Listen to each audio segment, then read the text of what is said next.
Afin de réaliser une ganache montée coco, nous avons besoin de chocolat blanc, de beurre de cacao, de purée de noix de coco, de pâte de coco et de crème à 35% de matière grasse. Commencez par faire fondre au bain-marie le chocolat et le beurre de cacao. Pour assurer une bonne fonte du chocolat, il est important de commencer avec un bain-marie tiède et pas très chaud. Un bain-marie bouillant pourrait rendre épais et visqueux le chocolat, car la température trop importante pourrait directement brûler le chocolat. Il faudra également faire très attention à ne pas mettre de l'eau en contact avec le chocolat. En effet, l'eau est l'ennemi du chocolat. En présence d'eau, le chocolat durcit, devient épais et granuleux, et ceci est lié à la composition du chocolat qui est composé en grande partie de matière grasse, représentée par le beurre de cacao. C'est la raison pour laquelle une ganache réside en fait sur le principe de l'émulsion. Lors de la réalisation d'une ganache montée, il est important de connaître la composition au beurre de cacao du chocolat utilisé, car c'est lui qui va générer en grosse partie la texture de la ganache montée.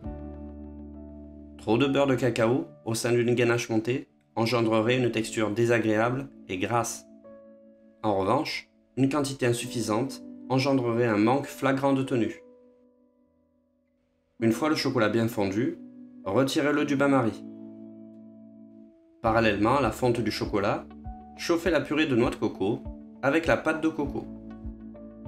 Contrairement à une ganache montée classique, la ganache montée coco se construit sur une émulsion entre le chocolat et une purée de fruits qui va donc donner une tonalité singulière à la ganache.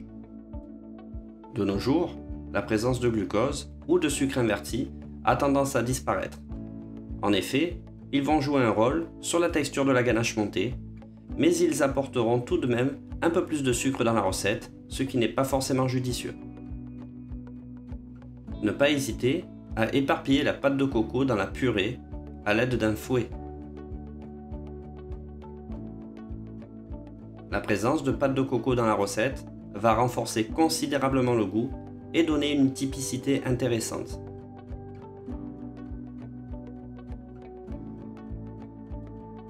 Une fois la purée de fruits chaude, versez lentement la moitié du mélange chaud sur le chocolat fondu. À l'aide d'une maryse, mélangez énergiquement depuis le centre en décrivant des petits cercles pour créer un noyau élastique et brillant. L'objectif ici est de créer une émulsion entre le chocolat et la purée coco grâce à une action mécanique. Ici, nous utilisons une maryse, mais on pourrait utiliser un fouet sans aucun problème. Incorporez la deuxième moitié et mélangez selon le même procédé.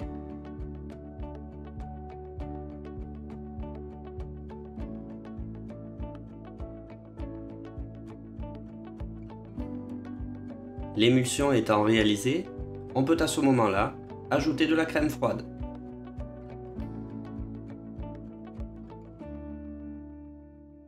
Mélangez convenablement le tout afin de rendre l'appareil homogène.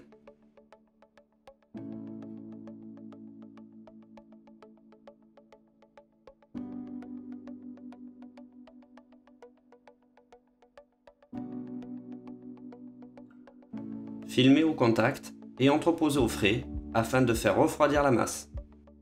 Idéalement, la veille pour le lendemain afin que le beurre de cacao puisse exercer son effet de façon optimale ou à défaut dès que l'appareil est froid et pourra supporter un battage au fouet.